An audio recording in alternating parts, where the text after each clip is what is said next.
ఆంధ్రప్రదేశ్ ప్రభుత్వం 3 కొత్త జిల్లాల ఏర్పాటుకు ముఖ్యమంత్రి చంద్రబాబు నాయుడు ఆమోదం తెలిపారు. మంత్రుల కమిటీ నివేదికను పరిశీలించిన తర్వాత మార్కాపురం, మదనపల్లె, పోలవరం అనే 3 జిల్లాలను ఏర్పాటు చేయాలని నిర్ణయించారు. ఈ మార్పులతో రాష్ట్రంలో మొత్తం జిల్లాల సంఖ్య 29కి పెరగనుంది.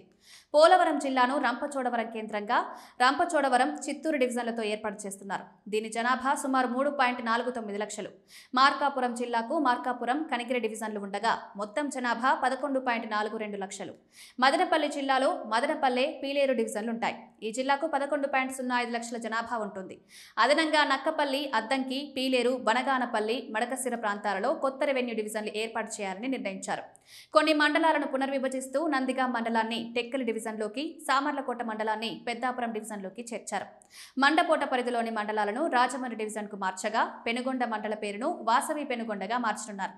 కొన్ని డివిజన్లను తిరిగి పునర్వ్యవస్థీకరించారు. అయితే విజయనగరం, పార్వతీపురం, మన్యం, విశాఖపట్నం, ఏలూరు, కృష్ణా, ఎన్టీఆర్, గుంటూరు, పల్నాడు, అనంతపురం జిల్లాల్లో ఎలాంటి మార్పులు చేయలేదు. ఈ ప్రతిపాదనలపై రాబోయే కేబినెట్ సమావేశంలో చర్చ జరగనుండగా ఆమోదం తర్వాత అధికారిక నోటిఫికేషన్ విడుదల కానుంది.